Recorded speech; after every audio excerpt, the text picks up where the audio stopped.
All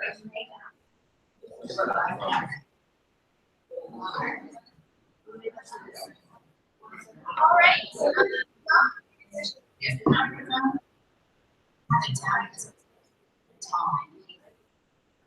thank you for so Calvert. We're so excited for Calvert today.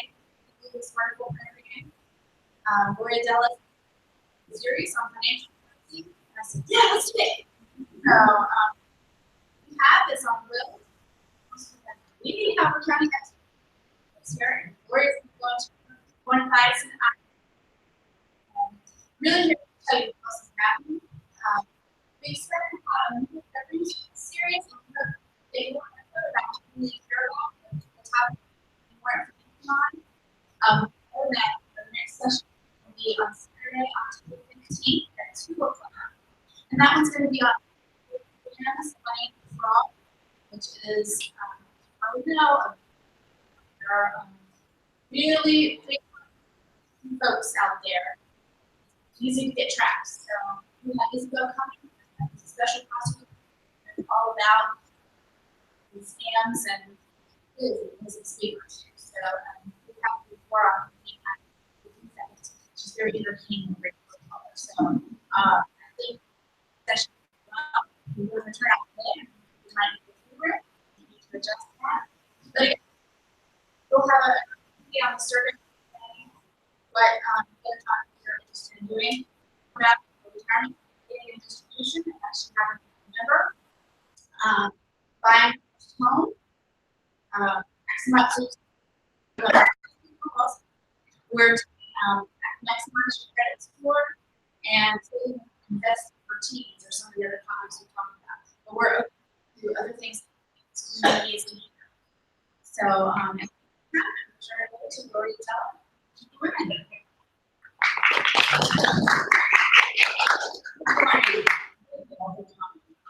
This is an amazing turnout for our very first, as she said, group. I also want to say that this is our first session in a year in which we're 40 years old women, so it's nice that we can stand this up in the year where we stopped the 40-year anniversary. Julie Jen is a pillar of the community, has been doing well for some time, and I have to say, I admire her for her zest and zeal, for her compassion for what she does, because the woman individual can believe it. But anyway, she was notable in the rest of the community that relate to this because for her job she has to relate to the people she's talking to. She does King's English. I don't live King's English. She speaks English in a way that I understand what it is to know. She does it, and but so one thing I always tell you, she's not a lawyer. She can interpret the law and she can policy, but she can tell you, and in her profession, what it is that you need to know to protect your assets and make sure that they go.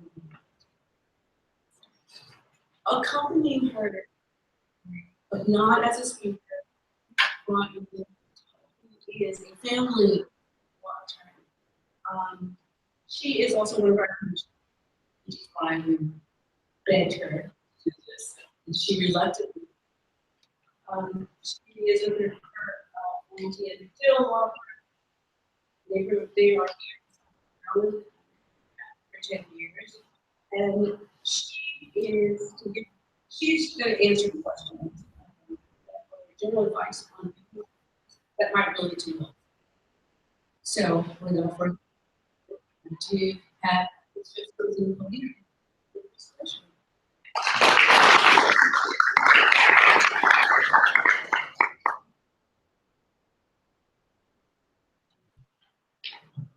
Thank you. Yes.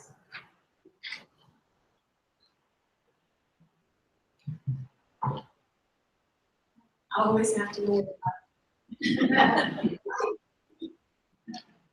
Good morning, everybody. It's such a pleasure to be here and to see so many of you take time out of your Saturday morning to come and learn what will help you to protect your assets. I have passed out folders.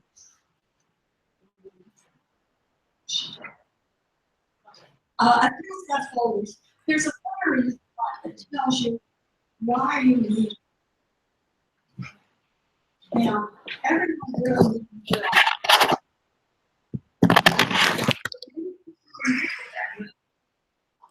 You can specify who you want to receive your assets when you're no longer here. You can nominate a guardian from your children. Now, you know, a lot of us think about that. You know, don't think about that. And I'll be quite honest with you, when I was young, I thought a will was full, but that's not right. All of us need a will, but young people that have small children really will. They need to party with those children and state their wishes. We live in such fast times, all kinds of things, and we want to push it for our children. We don't have to say in it if we're not convenient. So that is so important. You name a personal representative.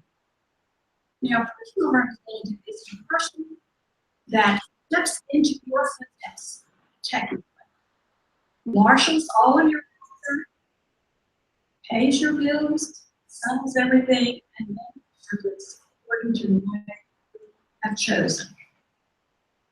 You want that person to be somebody who is able to keep good records, who has sort of a business head so that they can think straight, and they will listen to an attorney when there are legal matters that you have to take care of.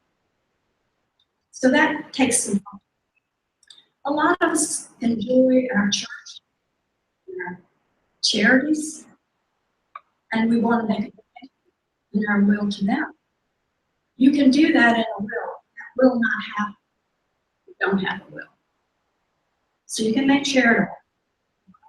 You can create trust. You can make special provision for people that help you if you so choose. And the one thing that I hesitate to mention, but it exists, so you need to know it. You can exclude certain years. I don't recommend it. But you have that privilege if you do well. And that really provides family harmony. A death is a very dramatic time with it. And when the family has to come up with it, who's going to be the personal representative, who's going to do this, who's going to divide the property, it causes stress. And if you have spoken your will, it makes it much easier for you. Now, you've really done all you can to try to prevent. So, a will is very important. Now, I must tell you, there's certain things that a will does not control. So you have to think about this. A will does not control real estate that has joint names. There are certain titlings in real estate. Tenants by the environment is husband and wife. Tenants in common is with someone else, or husband and wife in common. But if you're in tenants in common, you have an interest, half and half. There are three of you, a third and a third. Each has each his or her undivided interest in there.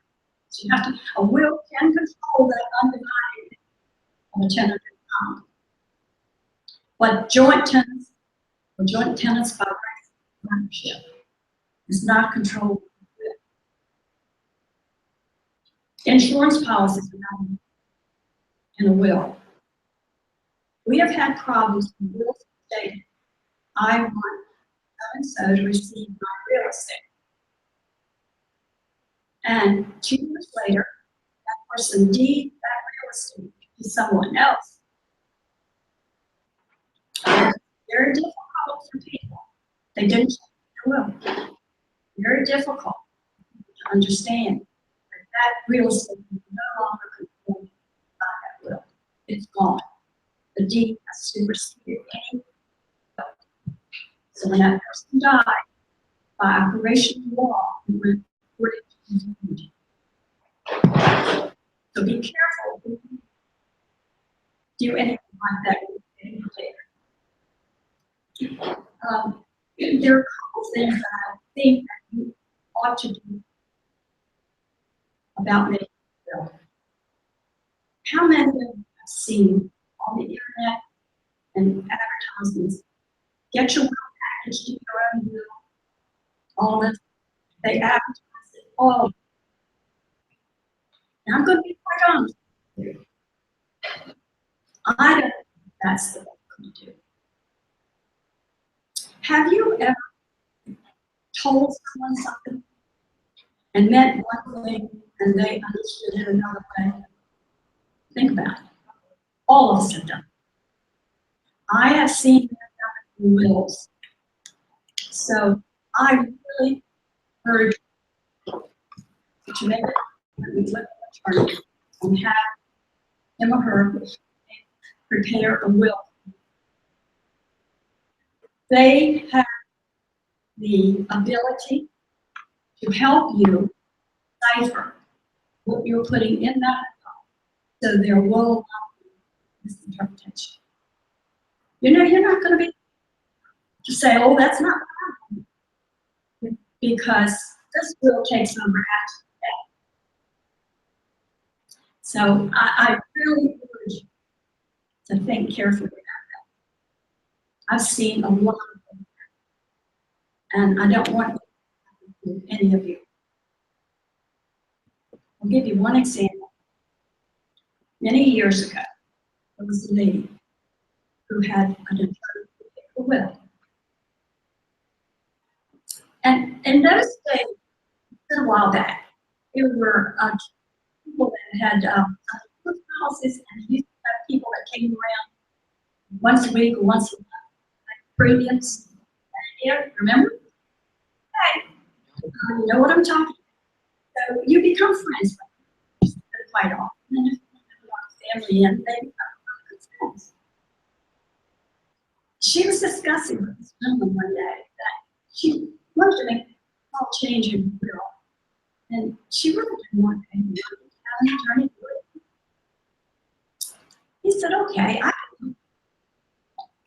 So he retyped the will for her, typing what he thought her wishes were. And when she died, it didn't say what she wanted, and she was coherent until the day she died.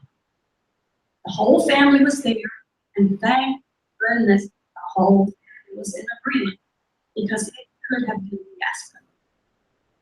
She wanted her daughter to have the right to live in her house until her death, and then to all of her children. That's not what the will said. Now, we looked at it on that because family was in agreement. She had proclaimed her death, what she wanted. So we were able to work it out so that the family joined in. Her wishes carried out. That's very unusual.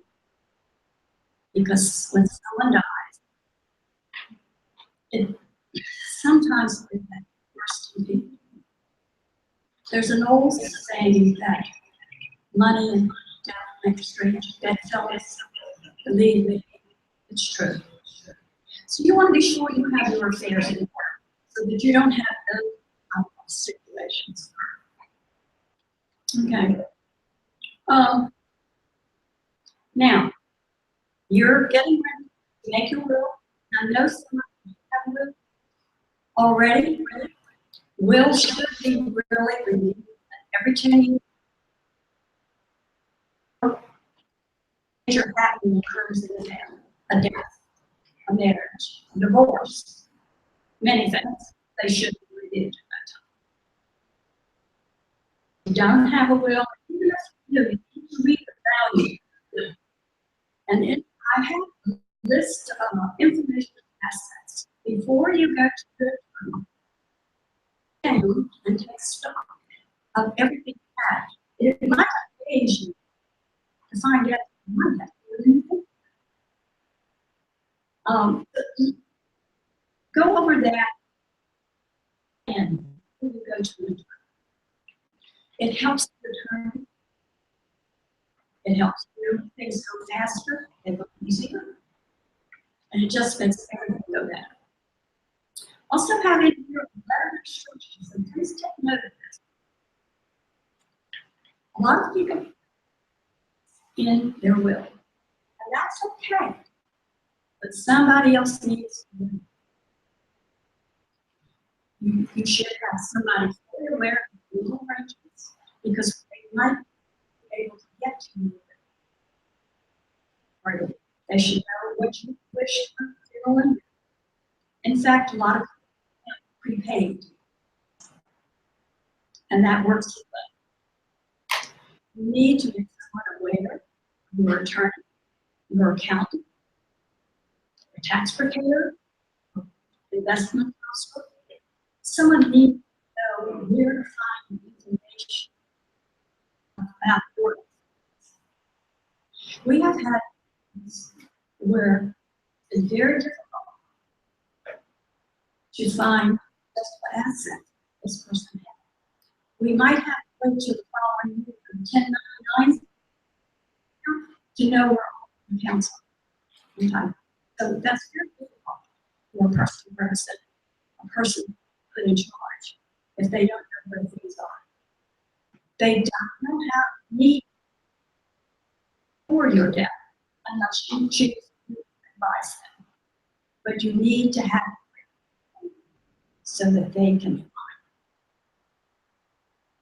your safe deposit box if you have one.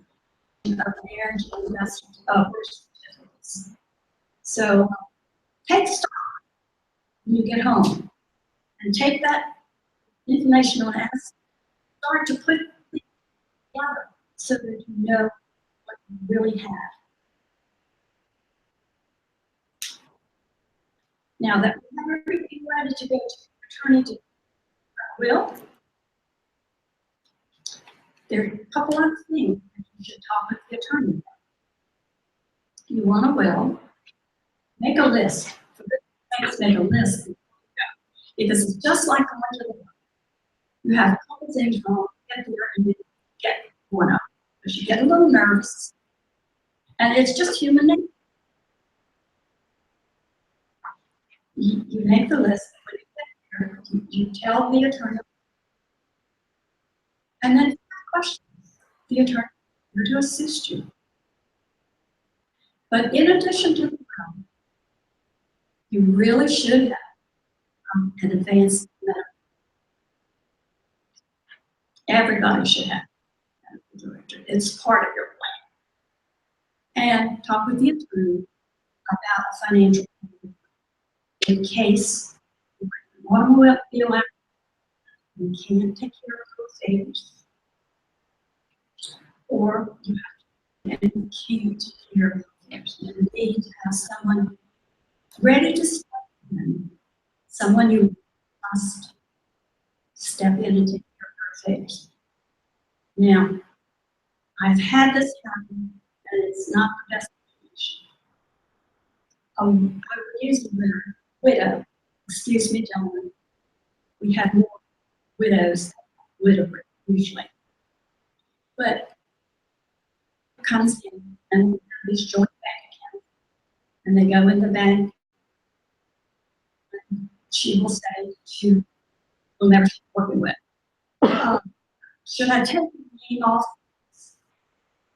And the advice they give is that yes, you need somebody that's name up there to pay your bills and do your things, take care of your affairs. They set that Join with rights and desires. So that widow died, and whichever child or whomever she was put on as her lieutenant, receives that money by operation of law. Now that can, families not getting along, that can cut other children out of a bit of money. So you want to be really careful, and that's what I suggest you discuss with the attorney about having no power of attorney. Because that account can still be redeemed, but the power will function to take care of your affairs. Now, you're going to ask me, what's it going to cost? Everybody says it's so expensive. In some cases, it can. It depends on what I do. If you have, in your will, have young children, you're going to set up a lot of things that you're going to invest. You need special funds for disabled child or something. That's going to cost you more than just a simple will. But those are the things that need the most attention. So you want to be sure to have that. So when you stop it may cost you a little bit, but it is to protect you. And like I said, once your death occurs, you're not free. That wasn't what you wanted done. This about the taxes, all the taxes that are so bad. In the state of Maryland, it's an inheritance tax, but it only affects nieces, nephews, and friends. Children, grandchildren, stepchildren, parents, siblings, grandparents. There is no inheritance tax in the state of Maryland. Now, the inheritance tax is a right to give that to someone. There is a Maryland state that is, if your assets exceed $2 million as of January 1, 2016, then there is a Maryland state tax that needs to be filed. And that that's a right to give. And then you hear the big one, we've got no state tax, and that's over $5 million. So, somebody questions taxes. They are real as far as states and the state of Maryland for the tax. You really have no tax on Mrs. Nephew's friend, and you don't have returns to file. But those you would absolutely need returns. Yes, we need them. And I have to mention this, although I don't trust. Trust is a good tool in certain states, but it is not an absolute everyone. Everyone does not trust. And but you need to investigate with your attorney before you do that. Just because someone tells you you trust you. But everybody will. Because even if you have a trust, there has to be a pour of will that will take care of anything that's covered. So that will be my trust, because that's not valuable. But I do have to make you aware that that's part of my responsibility. Now, if you're ready, any questions? What about guardianship? That can be established by a will. If you could, I'm sorry, yes. what about guardian? What about guardianship? This is the question. Establish a guardianship. When you do your will, your setups, you will appoint your guardian. That person that's been appointed through will go into circuit court and establish a guardianship. Will they lose their rights of being a property manager? The question is, will they lose their right to being property manager? That's, I can't answer that, I'm sorry. Anyone? So you're asking, the question is, will they lose their rights? You mean the person who's giving up, who's the guardian, correct? Not the guardian. Not the, okay, the guardian. Okay, so the person acting as a guardian has the right as a guardian to step in the place of the person who has the asset. So there it's similar to a power of attorney, except that the actual person loses their rights. With the power of attorney, you don't lose your individual right to manage your own affairs. A guardian, different process, where that person who takes the guardianship is determined not to be able to take care of their affairs themselves. A power of attorney, anybody, every one of us in this room should have a power of attorney in the event. And then you just want somebody to assist us with our affairs. But we're capable. A guardian, the person is not capable anymore, and the doctor has determined they're not able mentally or physically to manage their own. But what if they haven't been managing affairs, but yet? So that's child loses the power of attorney, power of property, power of attorney, and everything, and yet someone says to them in a courthouse, you need to get the guardian. so with the power of attorney, if I give something power of attorney, I can take it back and you no longer have authority to manage my affairs.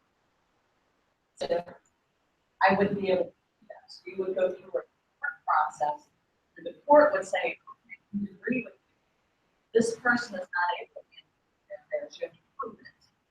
And you do that by putting it on the document. And then that person, how they can take that back. The person himself. Or the person with the assets managed can no longer exercise power. But that's basically the same with how what children may power, whereas trustees would not do it. It's not. I'll give you an example.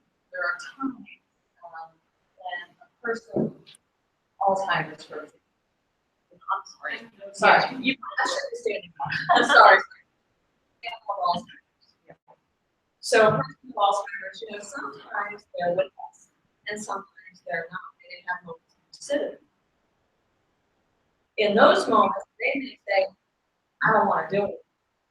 So I'm taking my power to prevent, and I'm going to give it to this. You can handle that. Well, the person is not capable of acting on their own best interest. So you go to the guardianship process and you show, while the person has the power of attorney, God love her, she's really not the appropriate person taking care of her affairs, the doctor. Just an example. Does that make sense? Well, it's sort of the common situation with my mother. I can't get into specifics. I'm not. If you find yourself in that, best thing to do, just like if you have a medical, go get an opinion. It's worth it. Oh my God, trying your elbow. It's Why worth I it to go. My representative. Just go get a consultation. One of the things I didn't say, the most register's office, register of will's office, and office where we deal with minors, adults. And that's strictly a circuit court issue and almost a separate issue. Okay. Well, considering someone dies, do we physically go to your office to retrieve the will? What is the process? Could you hold that question for just a minute until we finish? I would like to see, answer all the questions we're getting prepared. Then you die. Then I'm going to say, Margaret, let's take on. We all want to do that, but yes, but please ask that question when I open it again. This may be a real estate law. You've written your will. Let's say you lose for some of your assets before you die. At one time, like $1,000 per person per year. What is it? I'm not allowed to give. Okay. I'm an attorney. That's where your CPA or accountant comes in. So I don't like to put, my understanding is taxes, and let me put the reason you don't have that law is just the reasons for you to give away some of your assets prior to passing, because we're still worried about those inheritance taxes. We're spending Or- down. That is down for reasons, or we want to, manage our affairs. We have somebody else. You want to be mindful that you are gifting, that you don't own it. Right. I believe, think about 14,000 from one. Well, that's on, you can choose to give, that's about 60. You can choose to give 4 of them, some, not the others, whatever. You can give anybody. This is my parents. My parents, we made to help us. And so they went to the how much can we get? And it's 14,000. It didn't go through like that. But the attorney said, you put money in their bank account, give them spending money, and you want to hold some money, give them maybe some cash at Christmas. All of those add up to that 14,000. And so you've got to think about all the money here that you've given somebody, and totally it has to be. My parents grew up with bank accounts, they had separate accounts, each get 14,000. But they're connected together. So they didn't know that money was getting money for once a month, but back to Christmas with their birthday. So that's what I think it's one more. Well, we'll take you. Then you move back to your. Okay. So you have. Well, my question was, so you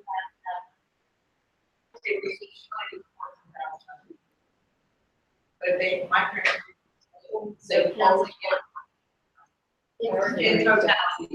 That is a very high discuss with the city. I'm not a speaking from the IRS. That's why brain up here, and it does talk about, and make sure that my husband and they probably together. We're each entitled to the 20,000 for the current, 8,000 on that.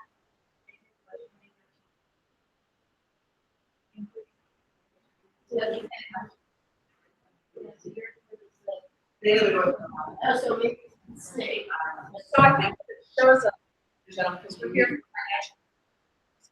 What this shows, there are a lot of getting ready to do our bill and managing our figures. It's important to get information from people who know what they're talking about. We have questions. Actually, they do. Different questions. Taxes, they're on the state level. No, this is state. Okay. Yeah, I actually state. I'm not a county. The county has a spot to have an office to serve the. Right, I'm a state official.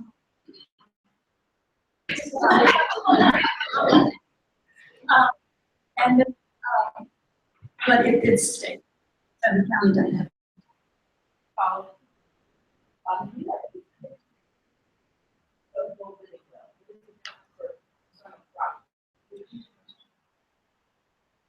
Will, revocable, living will. A revocable living will, as to my knowledge, is a living will that should help people. It's not will taking care of the property. No. You're using revocable with trust. And people use a living will as a similar document to our last will. That's different. A living will, like Ms. Phipps had said, has to do with making medical decisions for you. When we hear the words revocable or irrevocable, most likely what we're thinking about us. Sure. Then we'll take the lead. 3 questions. Representative, well, is that person? They do not, they are not a resident. They need a resident, someone who lives in there. Because we cannot subpoena them if they don't do their due diligence and subpoena the resident. On the policy attorney, do you have a primary and primary counsel? I think, I'm not really good on that, but everything should have a question. Repeat the question. Is the fair power of attorney primary, secondary, case On the power of attorney, you list the primary and secondary.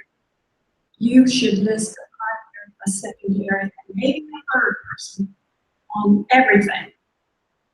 There's a difference between having somebody step in the event the person is unavailable or unable or willing, as opposed to code. So be careful when you're discussing this. When you appoint two people to be decision makers or advocates, it could be problematic. That's what we discuss with an attorney to decide if that's the best way to do it.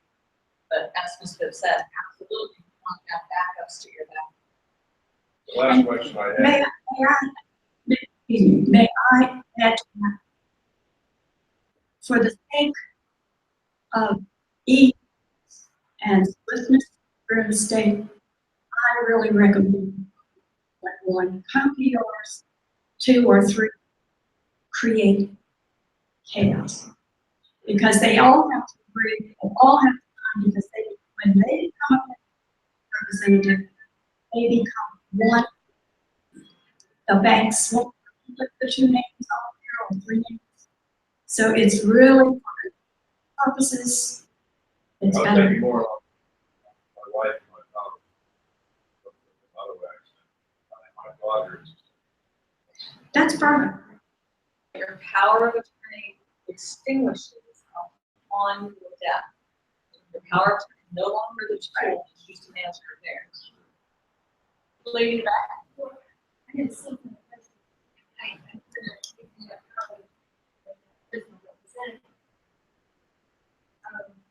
Can you speak up? We can't hear you. As our attorney, Ms. Phipps, we're mentioning the live in county with the greatest survivorship to have power of attorney rather than the greatest survivorship. Now, I didn't say we should have. I wanted to indicate what could happen if you had it with joint tenants with great survivorship. It literally goes to that one person. Whereas if you wanted control of it so we could go to everybody, a power of attorney could do. So what happened? You have a bank. Ms. Phipps and I did a bank, and we pulled it with the right of survivorship. It goes outside of all my money. And I just felt like, So similarly, if you have a child, put on your bank account, put on it in a way where they're the co-owner, they have the right to, it's called the right of survivorship bank account. It's going to pass outside of the group. So while you think it's easier to have the child look advantage your affairs, once you pass, it's what we're talking about the first step. It may be helpful, but it's going to be hurtful come your death. So a power of attorney would do the same thing that they would do if they were on the bank account, but keep on keep it in the state. I think instead of consider grants and the power of attorney will only come to play while it's in the state. So what happens when that person dies? If they just have a It's not in the will. Power of attorney actually ceases at death. A power of attorney is death, correct. The question is asked, what happens if there's a power of attorney and this account is just for you? The power of attorney does that. And all of your assets go into an estate, and that's what we're going to talk about next. They go to the estate, it's part of the overall estate, and it's distributed according to your will. I think this is my second one. Yes. All right. We've done all we can, get prepared, and then get the curve. You had a question. Okay, what's the process after the event? We physically come to the office, we retrieve the will. What do we do? The question is, what happens if we physically come into the office to retrieve the will? What happens? I'm talking about the register of will. I know. But for those of you who like, Register wills. Yes, I am to that. So please, yeah, don't take it at all. For the register. All right, you have taken you have filed your will with us, which we accept for cost of $9, put it in our vault, and it remains there until it's needed, your death. Or you decide I want to change it, and you come in and you can take it out. So your will is set by your family comes in and makes a death certificate. That gives me the authority to open that will, and I keep it. That will never leave. I make copies for the family to take to the attorney to help open it. And that's what the process. can anyone in my family, does it have to be someone designated to get my will to his office? The question is,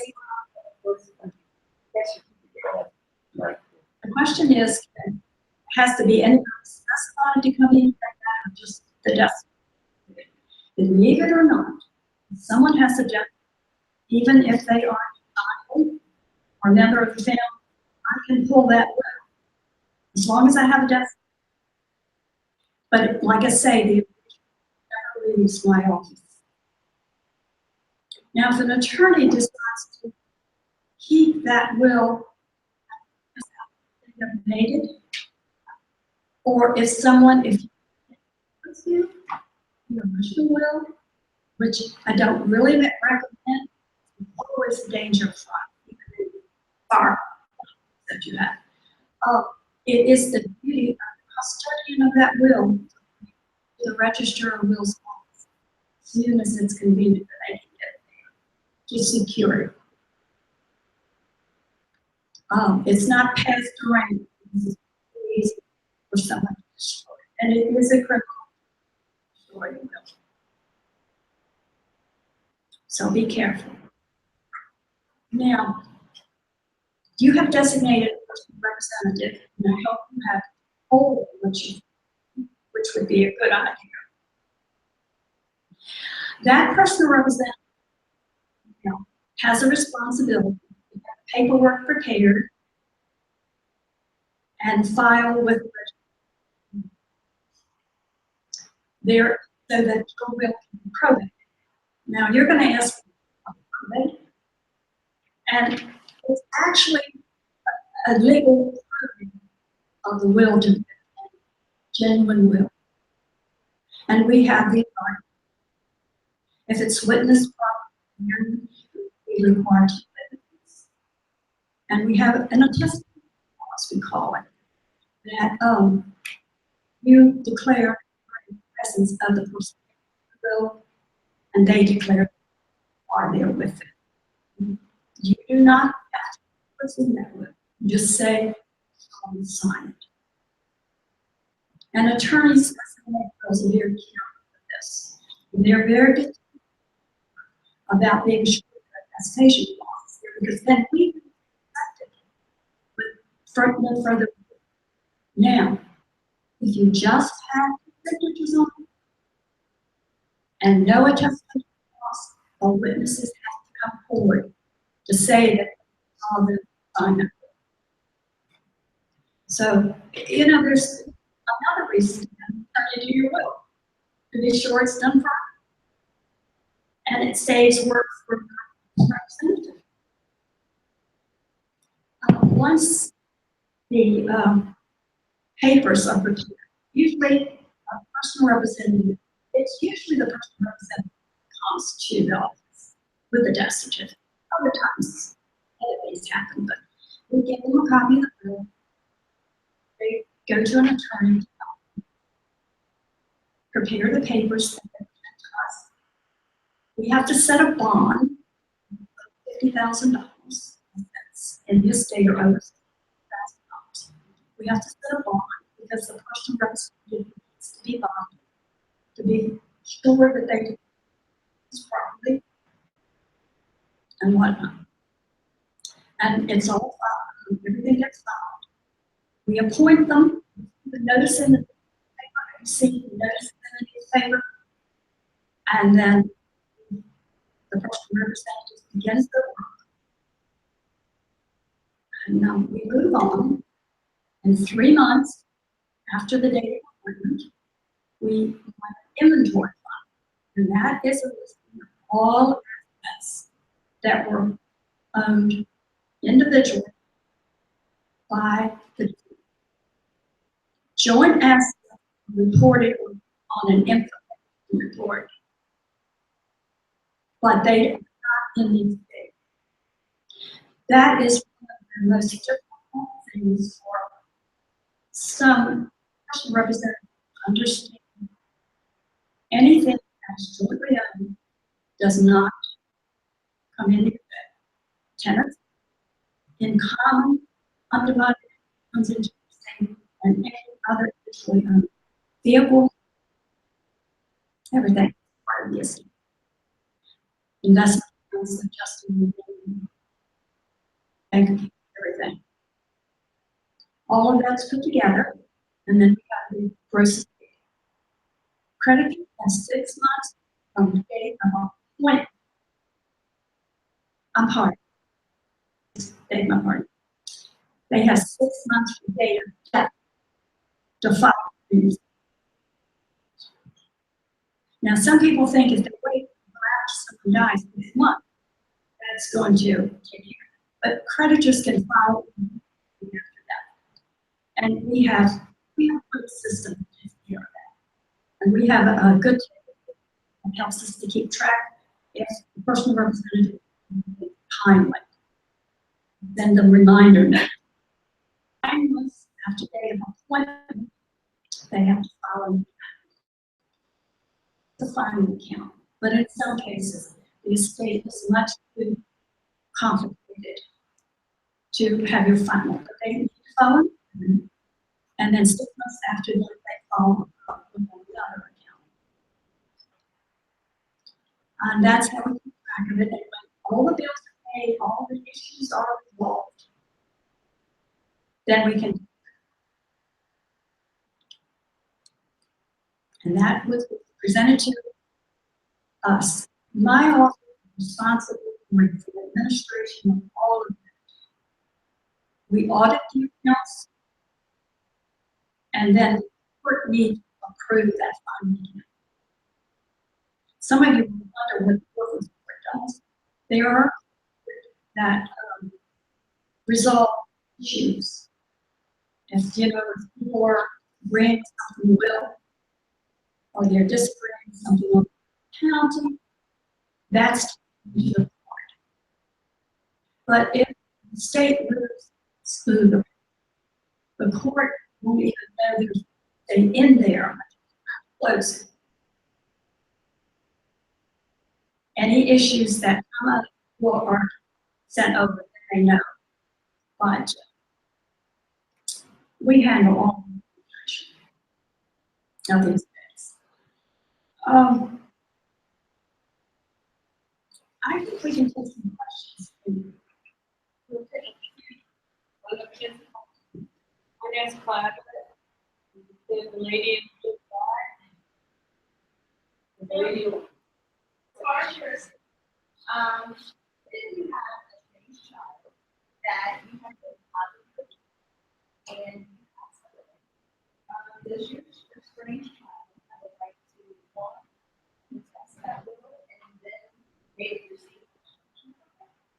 And then the other thing is in that shrink, the child then have access to your assets. The question is, if you have a strange child and you have a will and move them out, or you don't do that, does that child have a right to come in? Yes. They do. In both. In both situations, that's correct. Yeah, they would have to come here to come first. In the second instance, they're already there. So the child would have to look at the parent or the CBC would have to look at the register. Well, no, not exactly. The question is, the child would have to have will, or the child would have to know the person is deceased. The personal representative has a fiduciary duty to give us a list of interested person, and that child name and has to be on that. And we send notice to all the person after publishing the newspaper. So that child would have gotten notice. Now, sometimes game, and that they, and they, the PR declares they don't know the actor. They'll give you the name, but they don't know the actor. We now have what we call an affidavit to locate, notify interested persons. And if they say they can find them, they have to tell us by what means they have tried to find them, and they have to give us quite a complicated list of things that they've done to try to locate. That doesn't happen much. Who are the interested person? One generation, or Interested persons are people who would have inherited if that person died without a will, which would be children, spouse, grandchildren. If a child dies, then new children become put in. Or the legatees named in the will are the interested persons. they like to say, we need a lawyer to have that. But okay, so, brother-in-law, the sister-in-law, the widow, sister-in-law, the widow, okay? Brother-in-law never had any kids.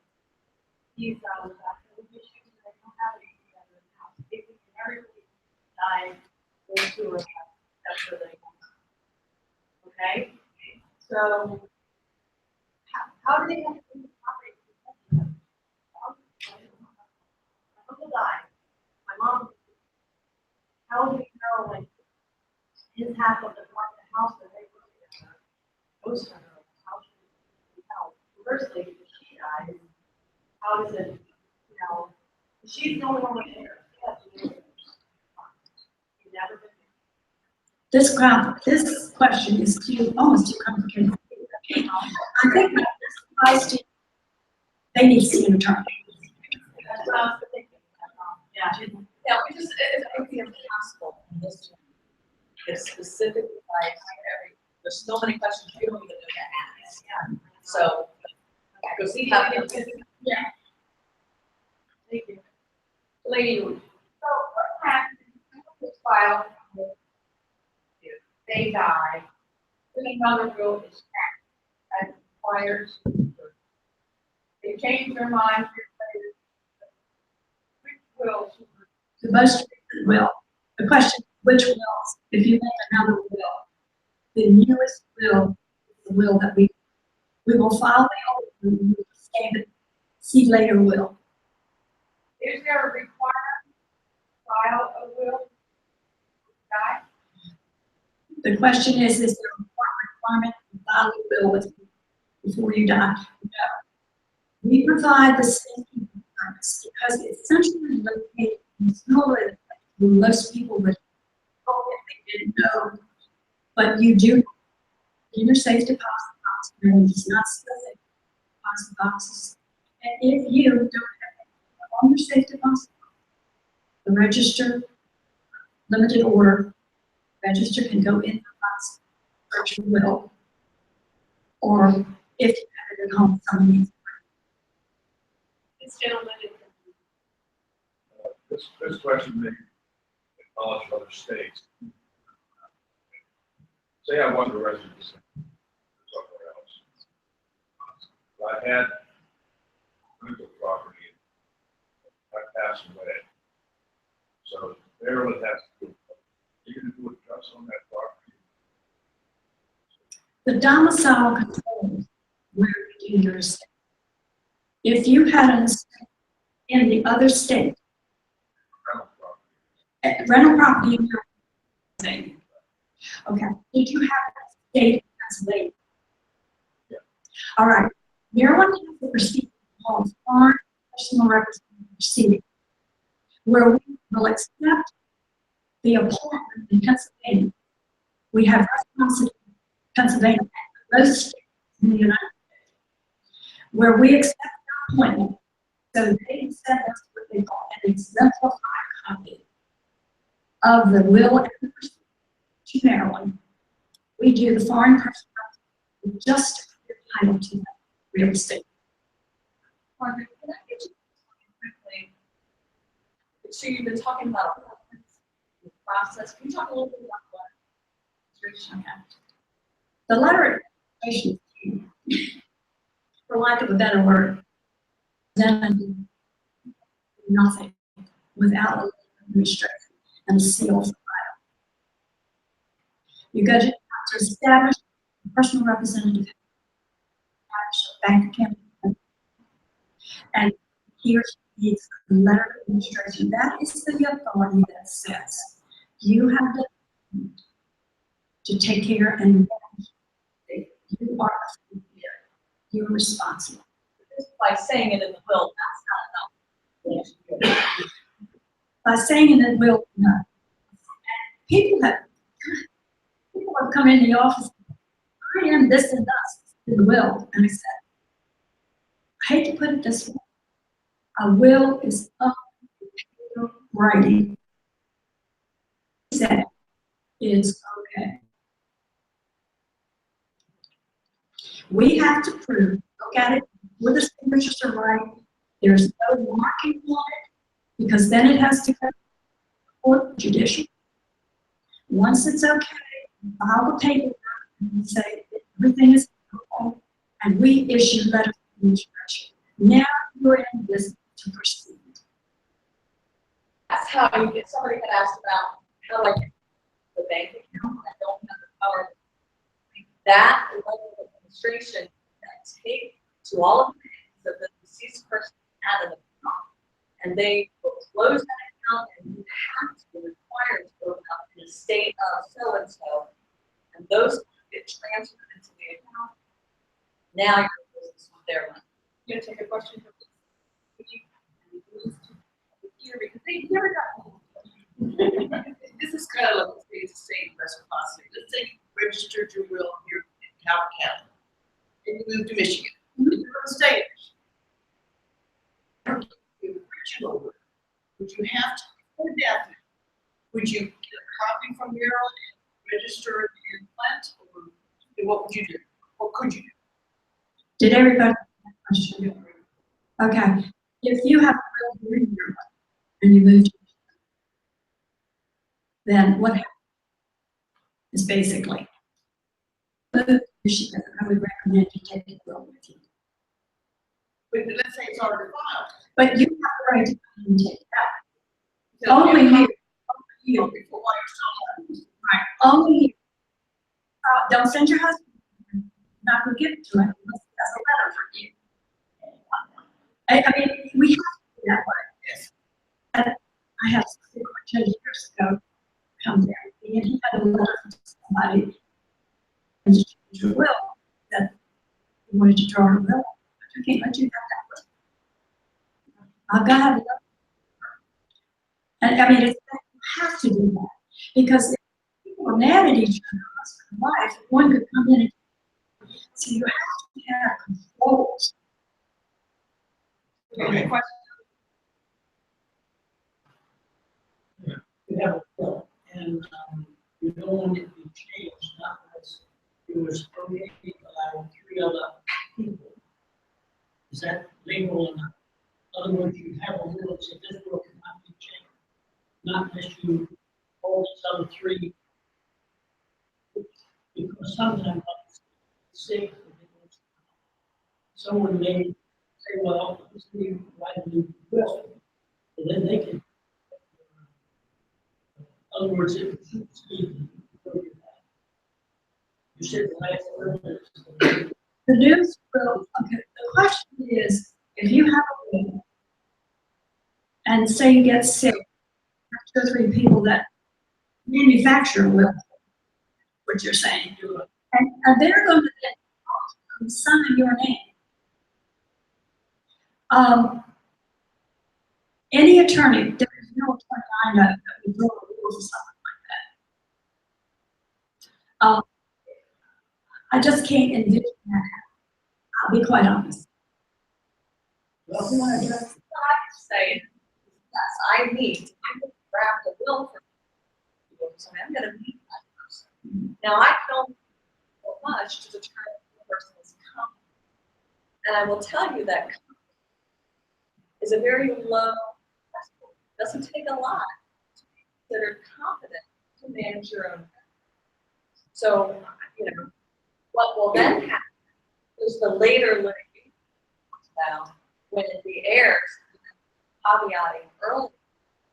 So when that will and the interested person become aware, this is what mom did. You know, Johnny's dead, and he clearly committed the fraud. Well, then there's going to be litigation in your court trying to show that that person wasn't competent. It's difficult, but that's where that's going to happen. I think your question is, can I prevent that from you by putting a writing in my will? No. So you're not going to say, this is my will today, and I don't want to change it 3 years down the road unless you say so. there is what changes it. Or the person who next to it, that's the only one. There's other 3 people on it. When someone tries to administrate another one, then you, so in that work. Well, so you don't just fill out, make another one. Well, excuse me, comment, but I'm not decided that I'm going to at one time. Do that. Only if the person making the will change their will. So the question is, I can convince a lawyer that I have the power to change the will. It's not going to happen. Does that make sense? Others, say, my will is registered. Nobody else can come in and say, well, he just got it notarized. That's all they're doing. It has to be registered. Doesn't have to be registered. It has to be prepared with the affidavit. Attestation. Thank you. Attestation, where everybody sees the person signing and says, yes, they're competent. They can change the will. They want to change. I have enough being told to me from the person making the will, not the children saying, oh, I know mom. Does that clarify it? It's a tricky situation. You know, not be able to protect it. All right, we'll take one more. I'm referring, based on my personal experience, a relative of mine who was older, went ahead and picked up their own will, and had somebody notarize. Is that something? If somebody notarized with no other witnesses, I'm saying is that's the will. All right, so if they have 2 other people, Bob said and Joe, notarized, would that validate the will? 2 witnesses have to come in and verify that they had signed and it was okay. Okay, so these can't not be fictitious individuals.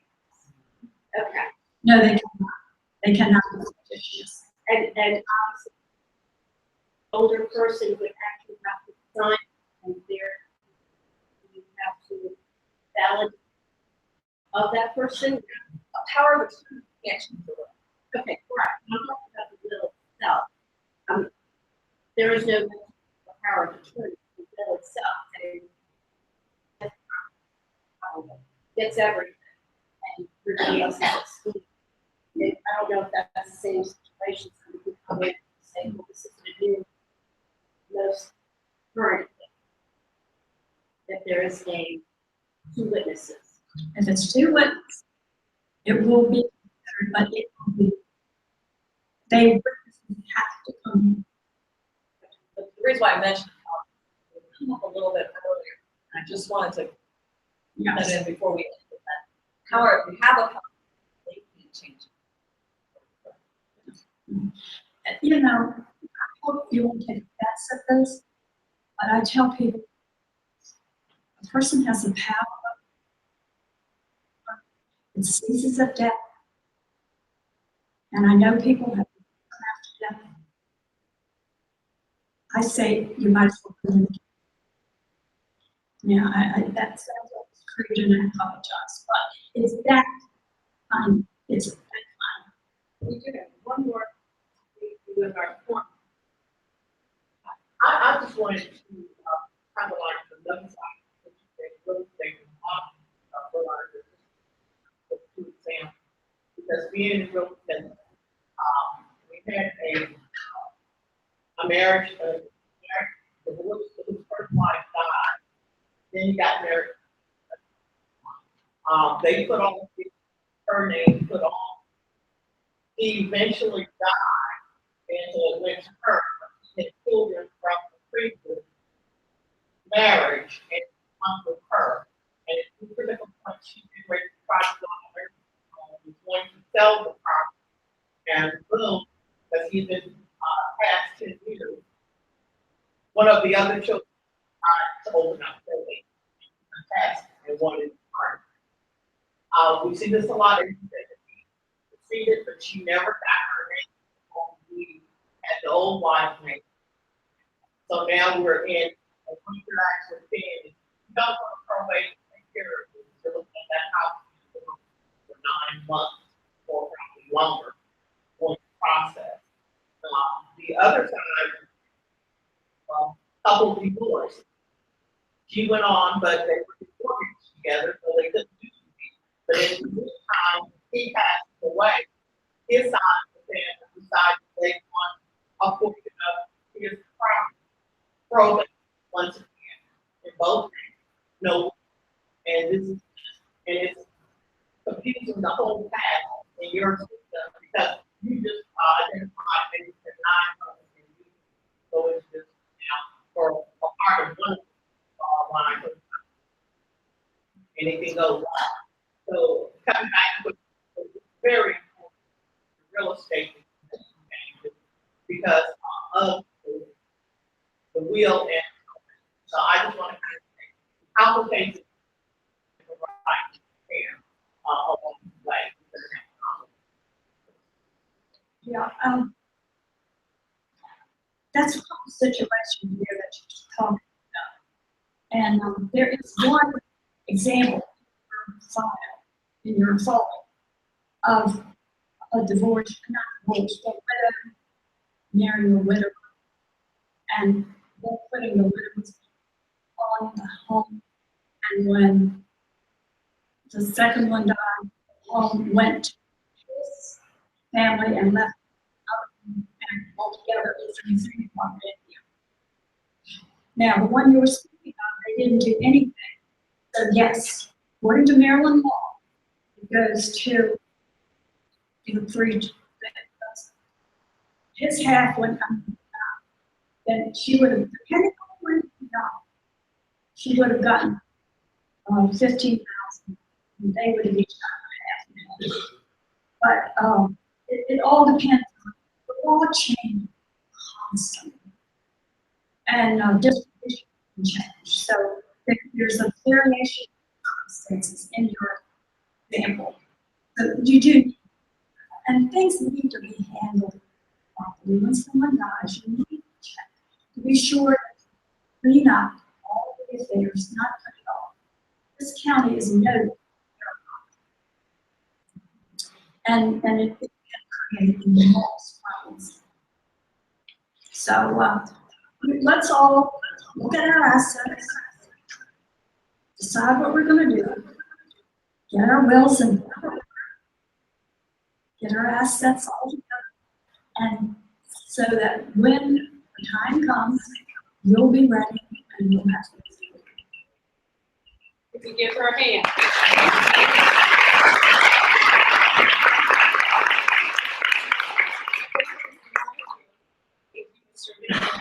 Fill those out and drop them at the desk on your way out. But before that, I would like to introduce the women who support live things like this from Mission Women. And ladies, you come to the front and identify yourself. While they're coming forward, just one, I don't want anybody to misunderstand. I don't accept attorneys do. My office door is always open. I can answer questions, that's my knowledge, and in the direction. And she's good.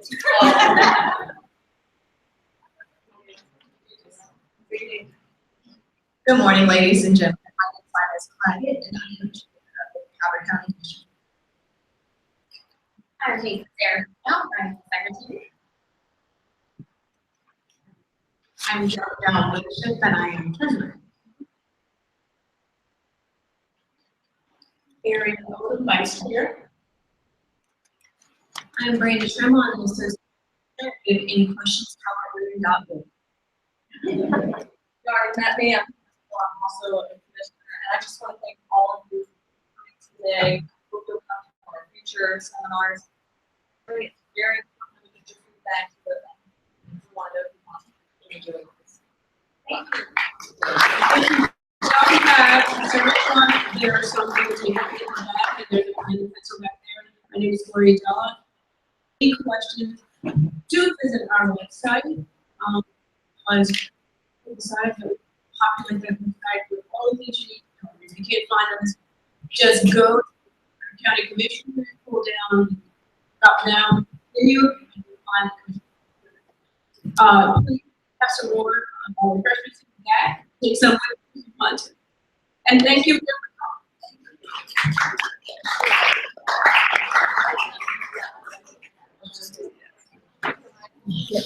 coming. Yes, sir, I did.